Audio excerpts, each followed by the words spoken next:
Movie की शुरुआत होती है एक ऐसी दुनिया में जो इंसान की लालच की वजह से तबाह हो चुकी है। समुद्र का पानी इतना बढ़ गया है कि जमीन का ज्यादा हिस्सा डूब चुका है। साल है 2073 और दुनिया का ज्यादातर हिस्सा पानी में डूबा हुआ है। सिर्फ 2 महाद्वीप बचे हैं और उनके बीच जमीन और रिसोर्सेज को लेकर जंग हो रही है। इन दोनों कॉन्टिनेंट्स के बीच समुद्र के बिल्कुल बीच एक मिलिट्री बेस है जिसे द सेंटिनल कहते हैं। ये बेस एक महाद्वीप के 4 फौजी कंट्रोल कर रहे हैं। इनका लीडर है सर्जेंट हेनरिक, जो एक कड़क और सख्त ऑफिसर है। सर्जेंट हेनरिक की टीम में कॉर्पोरल कैसिडी, प्राइवेट बेन्स और प्राइवेट सलीवन है। उनका मुख्य काम है द सेंटिनल आउटपोस्ट में एक न्यूक्लियर बॉम्ब की सुरक्षा करना। ये उनकी ड्यूटी है। 2 साल के लिए उनकी जिम्मेदारी है कि बम सुरक्षित रहे और किसी के हाथ न लगे। ये न्यूक्लियर बॉम्ब मैस डिस्ट्रक्शन का एक ऐसा हथियार है जो दुश्मनों पर उनके कॉन्टिनेंट का एकमात्र एडवांटेज है। लेकिन अब उनका 2 साल का कॉन्ट्रैक्ट 3 महीने पहले ही खत्म हो चुका है। फिर भी रिलीफ क्रू अब तक उन्हें वापस लेने नहीं आया है। इस वजह से पूरा ग्रुप बहुत ज्यादा परेशान है। सैनिकों के बीच टेंशन बढ़ने लगती है, जबकि सेंटिनल पर खाना भी कम होता जा रहा है। एक बहुत ही बरसाती रात के दौरान कैसिडी और सलीवन फैसला करते हैं कि वो फिशिंग करके देखेंगे। हैरानी की बात यह होती है कि उनका शिकार बहुत अच्छा होता है और वो अपनी बड़ी जाल को मछलियों से भर लेते हैं। इसी बीच उनके सीनियर ऑफिसर सार्जेंट हेनरिक देखते हैं कि एक जबरदस्त तूफान द सेंटिनल आउटपोस्ट की तरफ बढ़ रहा है। वो तुरंत बेंस, जो मशीनरी का जिम्मेदार है, को कहते हैं कि न्यूक्लियर बम को जितनी जल्दी हो सके सिक्योर कर ले, अगर अब तक सिक्योर नहीं किया गया हो तो। लेकिन तभी समुद्र की लहरें बहुत तेज और खतरनाक हो जाती है, जो आउटपोस्ट के पाइपलाइंस को नुकसान पहुंचाती है। बेन्स जल्दी से उन्हें ठीक करने की कोशिश करता है, लेकिन 2 पाइप्स के बीच उसका हाथ फंस जाता है। कुछ जद्दोजहद के बाद वो अपने आप को आजाद करने में कामयाब हो जाता है। डेक पर लहरें इतनी तेज होती हैं कि फिशिंग नेट मछलियों के साथ समुद्र में चली जाती है। सोल्जर्स मुश्किल से अंदर पहुंचते हैं, उससे पहले कि एक बड़ी लहर आउटपोस्ट के स्ट्रक्चर को टकराती है। इस जबरदस्त लहर के टकराने से पूरा आउटपोस्ट हिल जाता है और हर एंट्रेंस से पानी अंदर घुसने लगता है। लेकिन स्टॉर्म के खत्म होने के बाद भी सेंटिनल खड़ा रहता है। अगली सुबह नाश्ते के दौरान ग्रुप इस बात पर चर्चा करता है कि कैसे अपने रिसोर्सेज का इस्तेमाल कम किया जाए। बेन्स पूछता है कि क्यों न टेलीकम्युनिकेशन डिवाइस का यूज करके रिलीफ क्रू को जल्दी भेजने के लिए मैसेज भेजा जाए, लेकिन हेंड्रिक्स तुरंत उसके सुझाव को मना कर देता है। मेनलैंड और सेंटिनल के बीच एक ही कम्युनिकेशन डिवाइस है, एक टेलीग्राफ, जो मॉर्स कोड के जरिए मैसेज भेजता है। सार्जेंट उन्हें बताता है कि इसे सिर्फ रोजाना की रिपोर्ट्स बेस कमांड को भेजने के लिए ही यूज करना चाहिए। फिर वो सबको कहता है कि रिपेयर्स पर ध्यान देने का वक्त है। उसके बाद सलीवन सार्जेंट के ऑर्डर्स के मुताबिक सिर्फ रोजाना की रिपोर्ट टेलीग्राफ के जरिए भेजता है। दुश्मन के हमले का खतरा रिपोर्ट करने लायक माना जाता है, लेकिन सलीवन बेस को इन्फॉर्म करता है कि सेंटिनल पर अब तक कोई घटना नहीं हुई है।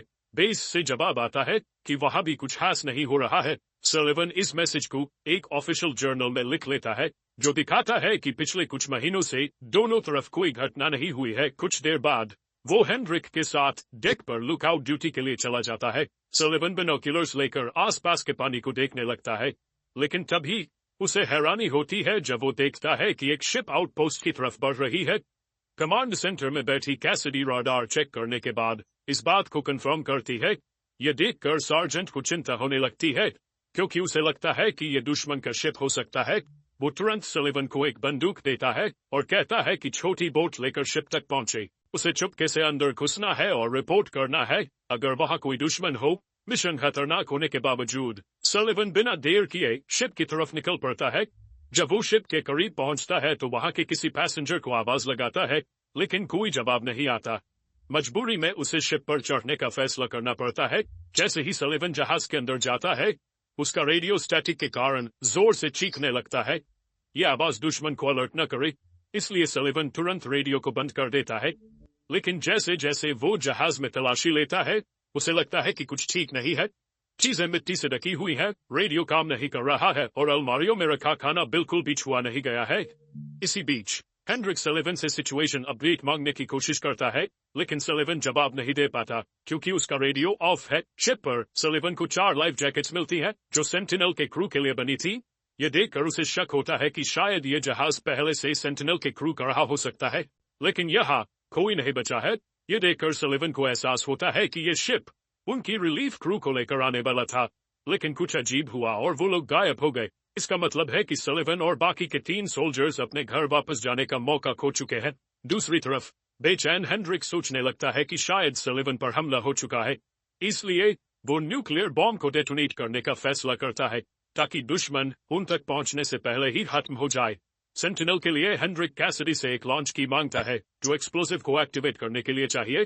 कैसिडी थोड़ा हिचकिचाती है, लेकिन सार्जेंट उसे याद दिलाता है कि ये प्रोटोकॉल है जिसे उन्हें फॉलो करना पड़ेगा। कैसिडी उसे की दे देती है और हेनरिक अपनी की के साथ उसे मिलाकर एक्सप्लोसिव को एक्टिवेट करना शुरू कर देता है। लेकिन लॉन्च कोड एंटर करने से थोड़ी देर पहले हेनरिक से एक आखिरी बार सलिवन से संपर्क करने की कोशिश करता है। खुशकिस्मती से सलिवन अपना रेडियो वापस ऑन कर लेता है और जवाब देता है। कैसिडी चैन की सांस लेती है जब सार्जेंट न्यूक्लियर प्रोटोकॉल कैंसिल कर देता है, लेकिन जब वो अपनी की वापस मांगती है तो सार्जेंट कहता है कि अब दोनों कीज उसके पास ही रहेंगी। दरअसल सार्जेंट कैसिडी को ऑर्डर फॉलो करने में हिचकिचाहट के लिए सजा दे रहा था। इसके बाद सलिवन शिप को सेंटिनल तक पे ले आता है। सलिवन बेस को इस शिप के बारे में मैसेज भेजना चाहता है, लेकिन हेनरिक उसे मना कर देता है कहते हुए कि जब तक उन्हें ज्यादा जानकारी नहीं मिलती इस शिप के बारे में कोई कुछ नहीं करेगा। ये बात क्रू को गुस्सा दिलाती है और ये साफ दिख रहा है कि सब लोग हेनरिक के एटीट्यूड से थक चुके हैं, खासकर अब जब दोनों कीज उसके पास है। एक शावर लेने के बाद सार्जेंट शिप का नेविगेशन हिस्ट्री चेक करता है और सारे कोऑर्डिनेट्स लिख लेता है। हेनरिक उन कोऑर्डिनेट्स को मैप पर लगाकर शिप के लिए पॉसिबल रास्ता निकालता है। इसी दौरान सलिवन कैसिडी और बेन्स को सच बता देता है कि उसने हेनरिक की पीठ पीछे बेस को मैसेज भेज दिया था। कल सुबह रूटीन कम्युनिकेशन के दौरान उन्हें जवाब मिल जाएगा। अगली सुबह हेनरिक अपने तीनों सबऑर्डिनेट्स को टेलीग्राफ के पास बेसब्री से इंतजार करते हुए देख लेता है, क्योंकि सच कभी न कभी सामने आना ही है। बेन्स सब कुछ कबूल कर लेता है और ये सुन के सार्जेंट गुस्से से भर जाता है, लेकिन उसके एक्शन लेने से पहले टेलीग्राफ पर एक जवाब आता है। जवाब वही मैसेज होता है जो सलिवन ने पिछली रात भेजा था। अब सबको ये समझ आता है कि उनका बेस के साथ काफी पहले से कांटेक्ट टूट चुका है। टेलीग्राफ हर रोज वही नो इवेंट्स मैसेज रिपीट कर रहा था जो सलिवन भेजता था। इस परेशान कर देने वाली सच्चाई के बावजूद हेनरिक सबको वापस अपने काम पर लगने का ऑर्डर देता है। एक रात सलिवन बेन्स को शिप से वापस आते हुए पकड़ लेता है। दोनों फिर एक साथ बैठकर ड्रिंक्स के दौरान बात करते हैं। बेन्स मान लेता है कि वो चुपके से शिप के अंदर जा रहा था और अब उसे यकीन है कि वो उसे ठीक कर सकता है। एस्केप की उम्मीद से एक्साइटेड होकर सलिवन तुरंत कैसिडी को ये खबर देने दौड़ता है और उसे साथ चलने के लिए मनाता है, लेकिन कैसिडी उस पर विश्वास नहीं करती और सार्जेंट की पीठ पीछे काम करने में हिचकिचाहट महसूस करती है। अगले दिन सलिवन चुपके से बेन्स के साथ शिप में घुसकर इंजन ठीक करने में मदद करता है। कई घंटों की मेहनत के बाद आखिरकार वो इंजन को स्टार्ट करने में सफल हो जाते हैं। खुशी से शिप के बाहर आते ही वो देखते हैं कि हेनरिक उनका इंतजार कर रहा है। शुरुआत में सार्जेंट अपने कमांड को न मानने और मिशन के अलावा कुछ और करने के लिए डांटता है। सभी लोग इस घटना से काफी परेशान है और उन्हें डर है कि हेनरिक अब अपना होश खो बैठा है। इसलिए कैसिडी अपनी मर्जी से आगे बढ़ती है और उससे अकेले में बात करने का फैसला करती है। उस रात वो सार्जेंट से बात करती है और कहती है कि वो उसका दर्द समझ सकती है। यह भी पता चलता है कि हेनरिक ने अपनी पहली टीम को इसी तरह खो दिया था, लेकिन कैसिडी समझाने में सफल होती है कि उन दोनों को बेस वापस जाने दिया जाए ताकि वो सेंटिनल के लिए जरूरी जानकारी ले आ सके। अगली सीन में हेनरिक एक बहुत ही जरूरी मीटिंग बुलाता है। हेनरिक मीटिंग में सबको समझाता है कि कैसिडी ने एक काफी अच्छी बात रखी है, क्योंकि उनका बेस से कोई कम्युनिकेशन नहीं हो रहा तो जरूरी है कि कोई बेस तक जाकर रिपोर्ट करे। हेनरिक कहता है कि 2 लोग यहाँ रुकेंगे और 2 लोग बेस जाएंगे। हेनरिक तो यहीं रुकने वाला है और कैसिडी ने भी यहाँ रुकने का फैसला किया है। ये सुनकर बेन्स खुशी से झूम उठता है, लेकिन सलिवन का दिल टूट जाता है क्योंकि वो कैसिडी से प्यार करता है। उसी रात जब हेनरिक मैप पर काम कर रहा होता है तब वो एक चौंकाने वाली बात का पता लगाता है।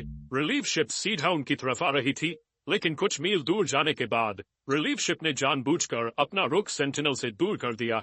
आखिर में वो शिप वहां से बहुत दूर जाकर रुक गई जहां उन्हें होना चाहिए था और उसके बाद पूरी क्रू गायब हो गई। हेनरिक को शक होने लगता है क्योंकि कैसिडी ही थी जो रिलीफ शिप को उनकी तरफ डायरेक्ट कर रही थी। अगली सुबह टीम एक अलार्म की आवाज से जगती है। रडार पर एक और शिप दिखाई दे रही थी। ये देखते ही सभी लोग अपनी पोजीशंस पर दौड़ते हैं ताकि सेंटिनल की रक्षा कर सकें। कैसिडी कोशिश करती है उस शिप से संपर्क करने की, लेकिन कोई जवाब नहीं मिलता।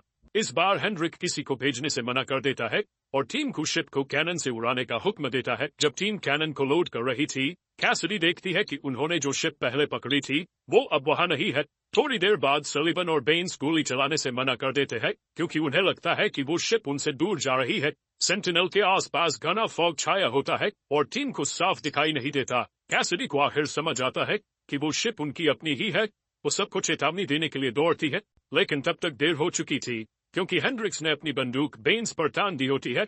तब ये राज खुलता है कि रात को सार्जेंट ने खुद उस शिप को जाने दिया था क्योंकि वो नहीं चाहता था कि कोई यहाँ से निकले। इस खुलासे के बावजूद बेन्स अब भी शिप को तबाह करने से इनकार कर देता है। हेंड्रिक्स गुस्से में आकर उसके कान पर गोली मार देता है, जिससे मजबूर होकर सलीवन कैनन पर कंट्रोल ले लेता है और शिप पर गोली चला देता है। देखते ही देखते वो शिप टुकड़ों में बिखर जाती है। एक गुस्से से भरा बेन्स सार्जेंट पर हमला करने की कोशिश करता है, लेकिन कैसिडी उसे एक सिलेंडर से इस सर पर वार करती है और उसे बेहोश कर देती है। इससे पहले कि वो कोई नुकसान कर पाए, वो जल्दी से हेंड्रिक को पेंट्री में बंद कर देते हैं और कैसिडी दोनों लॉन्च कीज वापस ले लेती है। इस हादसे के बाद बेन्स डिप्रेशन में चला जाता है क्योंकि उनका घर लौटने का इकलौता मौका बर्बाद हो चुका था। वो अपना काम करने से मना कर देता है और शराब पीने लगता है। दूसरी तरफ सलीवन उम्मीद बनाए रखते हुए कैसिडी से कहता है कि अब उनके पास सिर्फ एक ही रास्ता है, हर एक टेलीग्राफ चैनल को चेक करना। जब तक उन्हें कोई काम करने वाला चैनल नहीं मिलता, उन्हें जो भी करना पड़े करना होगा ताकि बाहर की दुनिया से दोबारा संपर्क किया जा सके। दोपहर में सलीवन कुछ खाना लेकर सार्जेंट के पास जाता है और पूछता है कि उसने अचानक अपना मन क्यों बदल लिया। हेंड्रिक बताता है कि जहाज 3 महीने पहले यहाँ आया था जैसे उसे आना था, लेकिन कुछ ऐसा हुआ कि वो यहाँ से चला गया। इसका मतलब है कि उनमें से कोई एक गद्दार है जो न्यूक्लियर बॉम्ब चाहता है। ये सुनकर सलीवन हिल जाता है और उसे यकीन नहीं होता कि उसका कोई दोस्त गद्दार हो सकता है। फिर वो पेंट्री का दरवाजा बंद करके वहां से निकल जाता है, चाहे हेंड्रिक कितनी भी भीख मांगता रहे कि उसे छोड़ दिया जाए। इसके बाद सलीवन अपना पूरा दिन हर चैनल पर SOS संदेश भेजने में लगा देता है। शाम को कैसिडी उसे अपनी बचपन की एक तस्वीर दिखाती है जिसमें वो अपने परिवार के साथ है। ये फोटो एक बारिश वाले दिन की है जहां सबसे छोटी होने के बावजूद उसके हाथ में सबसे बड़ा छाता है। वो आंसुओं के साथ बताती है कि जब वो स्कूल में थी तब उसके परिवार को दुश्मनों ने मार दिया था। अगली सुबह एक शराब में डूबा और जज्बाती बेन्स कैसिडी को कॉम्स रूम में अकेला सोता हुआ पाता है। वो उस पर हमला करता है, ऐसे दिखाता है जैसे वो उसका गलत फायदा उठाना चाहता हो, लेकिन एक मौका देखकर बेन्स न्यूक्लियर लॉन्च कीज चुरा लेता है। फिर बेन्स कम्युनिकेशन रूम में जाता है और स्पीकर्स के जरिए सबको धमकी देता है कि वो एक्सप्लोसिव एक्टिवेट कर देगा। ये सुनकर कैसिडी और सलीवन डर जाते हैं और अपनी पूरी कोशिश करते हैं कि उसे शांत कर सकें। वो उसकी फैमिली के बारे में बात करते हैं जो बेकरारी से उसके घर लौटने का इंतजार कर रही है। दोनों उसे ये भी विश्वास दिलाते हैं कि सब लोग यहाँ से जिंदा निकल पाएंगे। ये सुनकर बेन्स रो पड़ता है और आखिरकार कंट्रोल से हट जाता है। कैसिडी को दोनों चाबियां वापस लेने देता है। जब सब शांत हो जाते हैं, सलीवन सोचता है कि अब हेंड्रिक को बाहर निकालने का वक्त आ गया है, लेकिन बेन्स के पास एक चौंकाने वाली खबर है। वो बताता है कि उसने पहले पेंट्री में घुसने की कोशिश की थी, लेकिन हेंड्रिक वहां से गायब था। एक खिड़की खुली हुई थी जो इस बात का इशारा करती है कि उसने अपनी जिंदगी खत्म कर ली। जब कैसिडी और सलीवन पेंट्री चेक करते हैं तो उन्हें यह जानकर बहुत दुख होता है कि उनका सार्जेंट वाकई में चला गया है। कुछ दिन बीत जाते हैं और क्रू अपने काम पर वापस ध्यान देने लगता है। बेन्स भी अब ठीक है और अपना ज्यादा वक्त सेंटिनल की मरम्मत करने में बिताता है। एक दिन दोपहर को बेन्स और कैसिडी जहाज के मलबे को चेक करने का फैसला करते हैं ताकि जरूरी चीजें इकट्ठा की जा सकें। सलीवन कैसिडी को एक बंदूक देता है। कैसिडी और बेन्स मलबे की तरफ बढ़ते हैं। सलीवन ने नीचे डेक से दोबारा फिशिंग करने का फैसला किया, लेकिन जब उसने जाल खींचा तो उसे हेंड्रिक्स का लाश मिली जिसके सिर पर गोली का निशान था। इसका मतलब था कि किसी ने उसका कत्ल किया है और उनमें सच में एक गद्दार है। जब सलीवन क्लूज ढूंढने के लिए अपने दोस्तों की प्रोफाइल चेक करने भागता है, कैसिडी बेन्स को बोट में देखती है और एक प्लान बनाने लगती है। थोड़ी देर बाद एक तूफान शुरू होता है और सलीवन सिग्नलिंग डिवाइस को चेक करता है। वो कंफर्म करता है कि सिग्नलिंग डिवाइस को हटाकर इधर उधर ले जाया जा सकता है। फिर फ्लैशबैक के जरिए ये राज खुलता है। फ्लैशबैक में दिखाया जाता है कि कैसिडी ने ही सिग्नलिंग डिवाइस को एक बोट में ले गई थी। उसने रिलीफ शिप को अपने पीछे बुलाया ताकि वो सेंटिनल के पास न जाए। जब वो सेफ डिस्टेंस पर पहुंच गए, कैसिडी ने अपनी टीम को मार दिया और शिप को लहरों में छोड़ दिया। प्रेजेंट में सिर्फ कैसिडी वापस लौटती है। वो कहती है कि बेन्स प्लास्टिक मलबे उठाने के दौरान गिर गया और मारा गया। सलीवन तुरंत समझ जाता है कि कैसिडी ने ही बेन्स को मारा है और वो गद्दार जिसके बारे में हेंड्रिक कह रहा था वो कैसिडी ही है। लेकिन सलिवन इतना डरा होता है कि अभी कुछ कहने की हिम्मत नहीं करता और दोनों एक साथ रात गुजारते हैं। अगली सुबह कैसिडी उठती है और हुड को बेड में अकेला पाती है। अचानक सलिवन वॉकी टॉकी के जरिए उससे बात करता है और कहता है कि उसे पता है कैसिडी ने सबको मार दिया। वो उस पर दुश्मनों के लिए जासूसी करने का इल्जाम भी लगाता है और वादा करता है कि वो उसके हाथ बॉम्ब नहीं लगने देगा। कैसिडी तब समझती है कि उसके पास कीज नहीं है और वो जल्दी से कम्युनिकेशन रूम की तरफ भागती है। वहां उसे सलिवन मिलता है जो एक्सप्लोसिव एक्टिवेट कर रहा था। उसके लिए कोई फ्यूचर नहीं बचा, इसलिए वो सेंटिनल को उनके साथ उड़ा देना चाहता है। कैसिडी कोशिश करती है समझाने की कि उसके देश के लोग तकलीफ में है। कैसिडी कहती है कि उसे झूठ बोलने से नफरत थी, लेकिन सलिवन उसकी बात का विश्वास नहीं करता और एक्सप्लोसिव एक्टिवेट कर देता है। लेकिन ब्लास्ट होने के बजाय मशीन एक फनी मैसेज दिखाती है जो बेन्स अक्सर रिपीट करता था। इससे उन्हें समझ आता है कि बेन्स ने बॉम्ब को रीप्रोग्राम किया था ताकि कोई उसे तबाही के लिए इस्तेमाल न कर सके। आखिरी सीन में सलिवन और कैसिडी बात करते हैं और तय करते हैं कि चाहे जंग का अंजाम कुछ भी हो, वो सेंटिनल को मिलकर बचाएंगे और जिंदा रहने की कोशिश करेंगे। और ये मूवी यहीं पर खत्म होती है। ऐसे ही वीडियोस के लिए चैनल को सब्सक्राइब करें, नोटिफिकेशंस ऑन करें और एक लाइक जरूर दें ताकि चैनल को सपोर्ट मिल सके। देखने के लिए धन्यवाद।